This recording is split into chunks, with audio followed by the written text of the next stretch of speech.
And Zambian President Edgar Lungu has gone one step further. He sent the country's former leader, Kenneth Kaunda, to Zimbabwe to try to convince Mugabe to make a dignified exit. Kenneth Kaunda has used the country's presidential jet and has been holding talks with President Mugabe. Kaunda is one of the most respected former leaders on the continent. He played a supportive role in Zimbabwe's struggle for liberation against white minority rule, so it is believed he has some sway with President Mugabe. Let's get you more on the developments in Zimbabwe. I'm joined live from Johannesburg by Professor David Moore.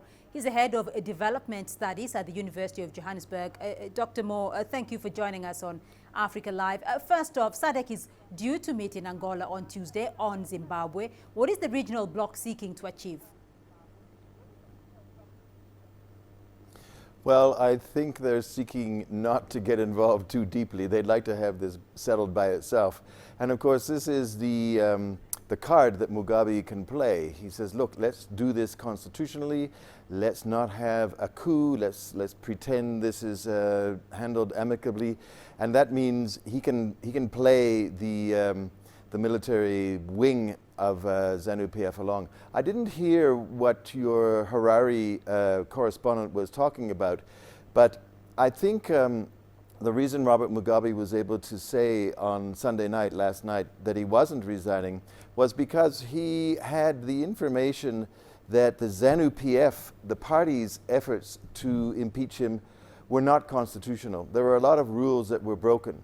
So he is hoping that he can still retain his element of control over that situation, and that Mnangagwa, the vice president, previous vice president who is leading this coup or this non-coup or this soft coup, can be kept out.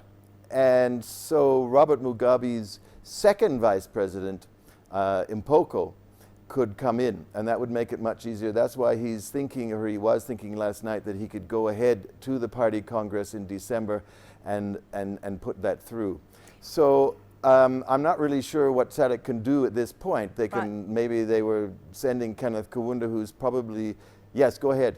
Yes, well, I did want to come back to that SADC situation there, of course, because it was rather a shock decision there last night with Robert Mugabe saying he will not step down, despite the fact that many expected him to be resigning after being, taken down by the ZANU-PF party there. So to what extent, though, has that affected SADC's mediation efforts in Zimbabwe? Well, I guess it's thrown them for a bit of a loop. And they will be as stymied as everybody else in Zimbabwe and the region. Why didn't he resign? They definitely don't want to intervene in a harsh way. There's no standing army, they don't have funds, they have a bad reputation for letting Mugabe stay on well past his sell-by date throughout 2008 and right back to 2000. They don't have a good reputation in the region for doing much. So they might send some more envoys. They might hope that Kenneth Kaunda can talk Mugabe down. But I think Mugabe has the party in a tough place, ZANU-PF, because he was telling them off last night. He says, look, you are having this spat. You're having this spat. You are creating a problem.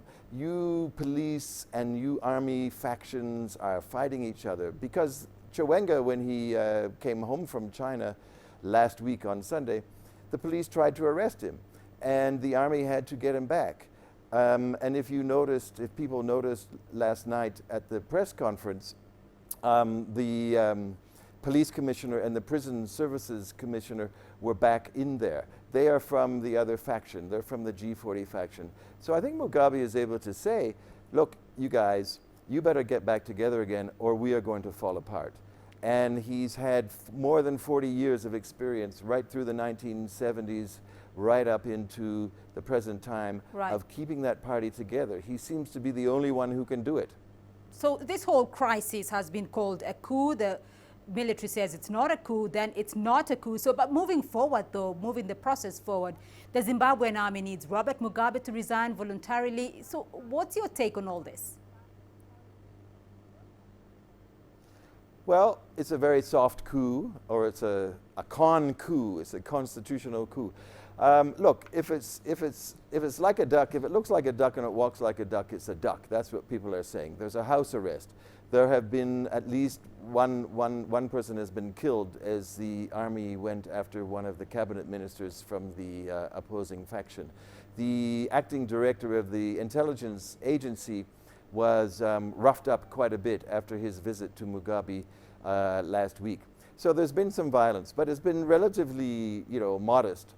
And the war veterans who are very much in line with Emerson Mnangagwa and the Chiwenga faction have mobilized people on the streets. It's peaceful. The army hasn't hurt anybody. The army is very friendly. The police are not on the streets because the police were part of the other faction, and people are very happy that they don't have to pay fines at roadblocks and so on. So, it's been a very peaceful process, and sure, the president is under house arrest, but he went out on Saturday to a convocation program at the Open University, and he hasn't been, the helicopters haven't come in to take him away. Right, Dr. David Moore joining us there from Johannesburg with an update on the latest in Zimbabwe. Thank you.